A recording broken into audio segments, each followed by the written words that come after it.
Hey yo yo, selamat pagi, siang, sore, dan malam kaulah muda dan kaulah tua dimanapun kalian berada. Di video kali ini kita bakal ngerangkum alur cerita film yang berjudul Crawl Me to the Darling. Salah.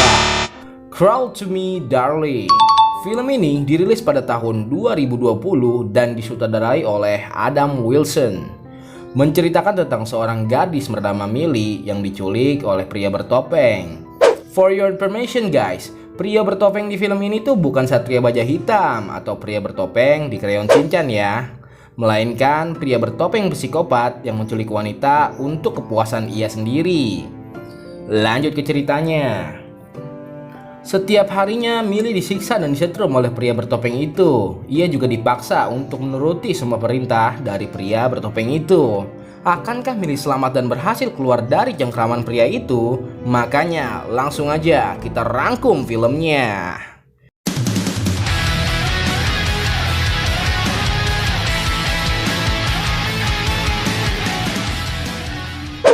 Film diawali dengan Millie yang baru pulang berkencan oleh seorang pria. Ia merasa tidak aman dan resah karena pria itu berperilaku aneh kepadanya. Sesampainya di dalam rumah, Millie langsung menelpon polisi dan berkata bahwa ia dipaksa makan kue saat berkencan oleh seorang pria. Ia juga berkata bahwa pria itu mencegah dia masuk ke rumahnya. Polisi pun meminta untuk Millie tetap tenang dan mengunci semua pintu. Tak lama setelah itu, Millie pun langsung merasa pusing dan agak mual.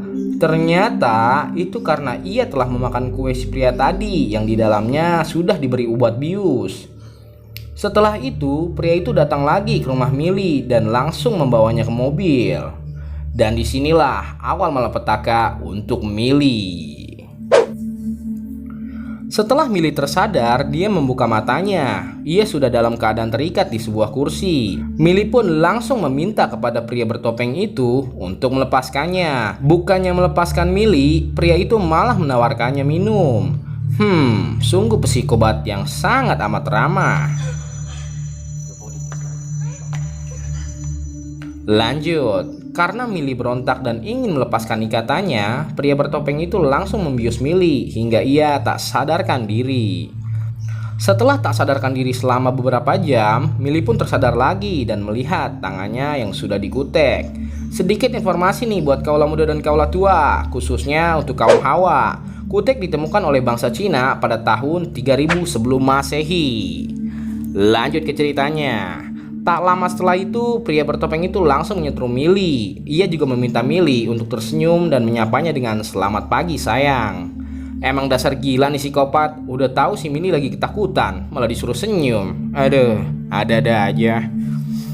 Ia pun terus menyetrum Millie hingga ia berkata sampai benar-benar seperti yang diinginkan psikopat itu. Sehabis itu, psikopat itu menyuapi Millie dengan selembar roti. Tak disangka, Millie malah memuntahkan roti itu ke psikopat itu. Psikopat itu pun mengambil makanan yang tadi dimuntahkan dan meminta Millie untuk memakannya lagi. Millie awalnya menolak karena ia lagi-lagi disetrum. Ia pun memakan makanan itu sambil menangis. Setelah itu, Millie pun dibius lagi oleh psikopat itu.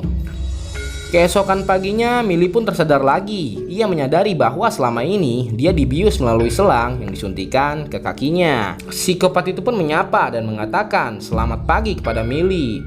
Millie pun hanya diam dan menatap psikopat itu dengan wajah kesalnya. Karena psikopat itu kesal, ia langsung menaikkan daya listriknya dan menyetrum Millie hingga ia menggigit lidahnya sendiri.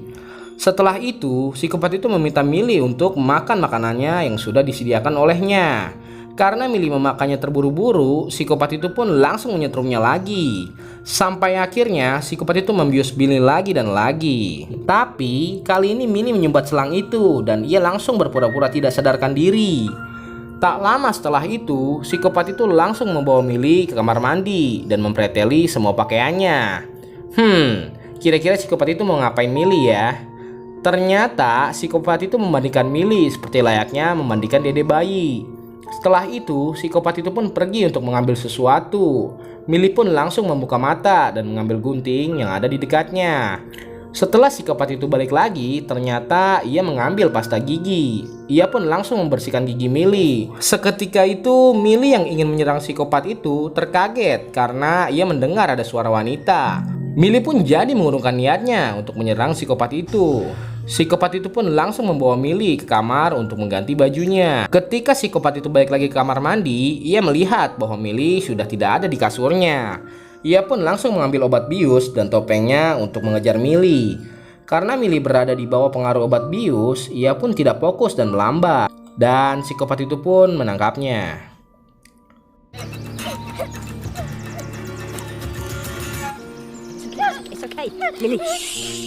Millie terheran karena psikopat itu tidak memakai topengnya. Psikopat itu pun langsung memakai topengnya dan membius Millie hingga ia tak sadarkan diri. Setelah tersadar, Millie langsung disuruh menggigit centong sayur agar ia tidak menggigit lidahnya saat disetrum. Psikopat itu pun langsung menyetrum Millie hingga dirinya pingsan lagi. Keesokan paginya, Millie tersadar dan terheran karena dia dibawa oleh wanita yang tadi ia dengar suaranya. Wanita itu pun meminta Millie untuk kabur dan pergi meninggalkan rumah psikopat itu. Tapi anehnya, Millie tidak mau dan malah ingin balik lagi ke rumah si pria itu. Dan ternyata itu cuma akal-akalan si wanita untuk mengetes Millie. Wanita yang sangat amat licik. Sesampainya di rumah, si pria itu langsung memarahi dan mengambil cincin yang ada di wanita itu. Ternyata Doski adalah istri dari psikopat itu. Psikopat itu pun langsung melamar Millie dan ingin menikahinya 2 hari lagi. Anehnya, Millie mengiyakan lamaran psikopat itu. Sepertinya otak Millie sudah tercuci oleh psikopat itu. Scene pun berpindah ke si wanita yang merobek gaun pernikahan yang dipakai Millie untuk pernikahan dengan psikopatnya nanti.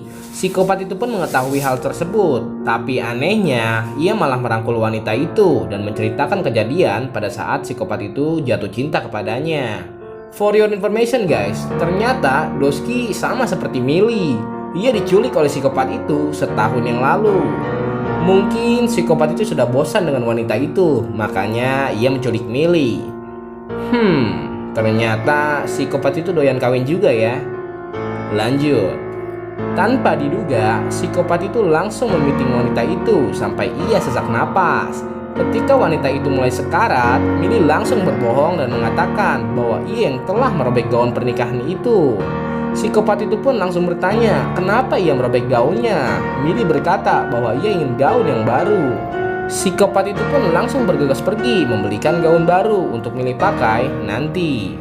Malam harinya, wanita itu menghampiri Millie di kamarnya. Ia pun bercerita kepada Millie bahwa ia sangat amat mencintai psikopat itu. Di samping itu, ia pun takut kepada psikopat itu dan trauma kepada kejadian pada saat ia diculik.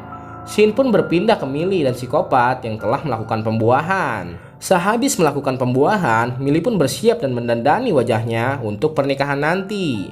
Setelah itu, Millie dan psikopat itu pun menikah dan disaksikan oleh wanita itu. Terlihat dari raut wajahnya, wanita itu seperti cemburu kepada Millie. Sehabis itu, psikopat itu pun memakan kue yang dibuat oleh si wanita tadi. Psikopat itu pun meminta wanita itu untuk memakan kue buatan wanita itu. Tapi sayangnya, kue itu dilempar ke wajah psikopat itu. Dan anehnya, mereka semua pun tiba-tiba melempar kue ke satu sama lain. Setelah adegan membahagiakan itu, psikopat pun memeluk Millie dengan sangat bahagianya. Tapi tiba-tiba, psikopat itu pun terjatuh dan ia sadar bahwa kuenya telah diracuni. Psikopat itu pun langsung memarahi si wanita dan ingin membunuhnya. Lalu si wanita berkata bahwa bukan dia yang membuat kue itu, melainkan Millie lah yang membuat kuenya. Psikopat itu pun langsung menghampiri Millie, tapi sayangnya ia sudah tidak berdaya dan sekarat. Akhirnya psikopat itu pun mati. Tiba-tiba si wanita itu pun memakan kue yang diracuni Millie tadi dan ingin mati bersama psikopat itu. Millie langsung menghiraukannya dan dengan wajah bahagianya, ia pun akhirnya bisa keluar dan bebas. Film pun habis.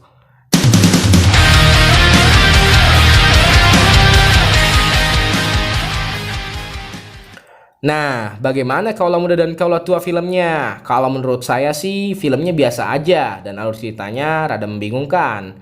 Alangkah baiknya sih kalian nonton filmnya secara langsung biar lebih mengerti. Segitu aja rangkum alur cerita film kali ini. Saya pamit undur diri dulu. Salam Parku.